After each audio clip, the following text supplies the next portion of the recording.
Olá, sejam bem-vindos, que a graça e a paz nos alcance nesse dia. Rapidamente aqui o capítulo 11 da primeira carta aos Coríntios, o apóstolo trata de dois assuntos: o uso do véu na igreja de Corinto, o motivo por que foi estabelecido esse uso, mas ele faz as considerações na parte final do versículo 15, que o cabelo foi dado em lugar de mantilha, ou em lugar do véu. Ele diz ainda que, contudo, se alguém quer ser contencioso, saiba que não temos tal costume nem as igrejas de Deus. Ou seja, o cabelo foi dado. Ele discorre isso aí na parte do verso 1 até o 15, que é decente a mulher ter cabelo crescido, quanto ao homem é diferente esse pensamento. A partir do versículo 17, ele fala sobre instruções quanto à celebração da ceia do Senhor. Alguns erros que estavam sendo cometidos, e ele passa orientações tal como recebeu do Senhor, o uso desse cerimonial, né? Mostrando, ele fala que todas as vezes que fizer isso, ou comer o pão, beber o cálice, né?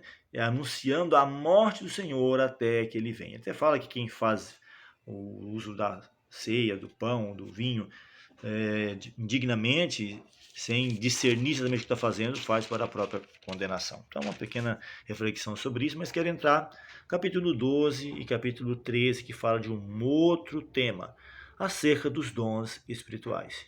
E ele diz que não quer que eles sejam ignorantes quanto a isso, quanto aos dons, a sua utilidade.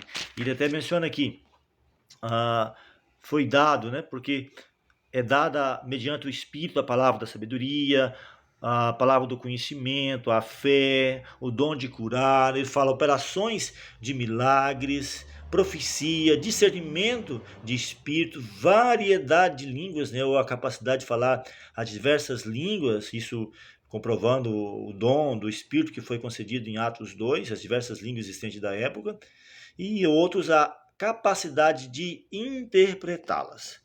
Ele até fala também ainda, entrando nessa parte da união orgânica da igreja, comparando com o corpo, né?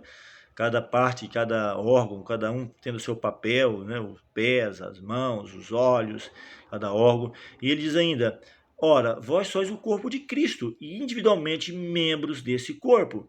Deus estabeleceu na igreja, ele começa a falar, primeiramente, apóstolos, em segundo lugar, profetas, em terceiro lugar, mestres, operadores de milagres, dons de curar, socorro, governo, variedade de línguas.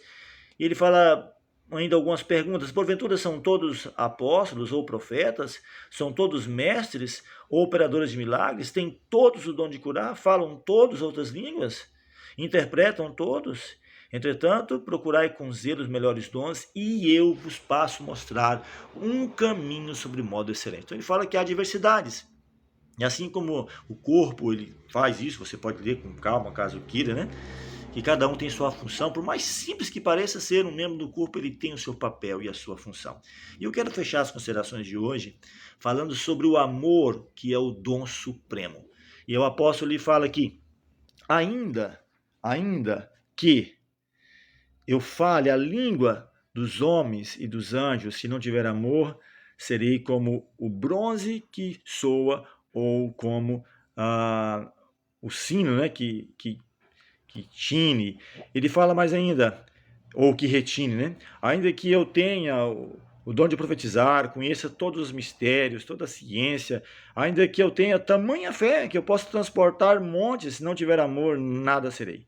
Ainda que distribui todos os meus bens aos pobres, ainda que entregue o próprio corpo para ser queimado, não tiver amor, nada aproveitaria. E ele passa a informar, né, que o amor é paciente, ele é benigno, o amor não se arde em ciúmes, não se ufana, não se embebece, não se conduz inconvenientemente, não procura os seus próprios interesses, não se exaspera, não ressente do mal, não se alegra com a injustiça, mas regozija-se com a verdade. Tudo sofre, tudo crê, tudo espera, tudo suporta. O amor jamais acaba.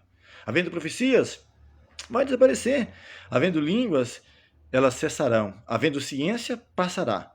Ele até diz, porque em parte profetizamos, ou conhecemos, ou em parte profetizamos, mas quando, porém, vier o que é perfeito, então tudo que é em parte será aniquilado.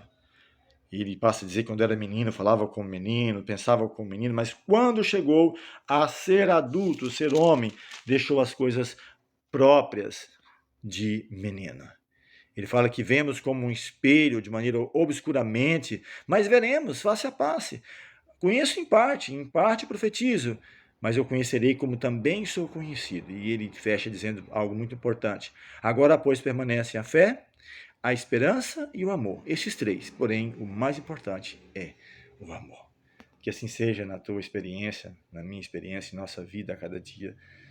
O amor, isso é o mais importante, porque Deus não tem amor, Deus é amor.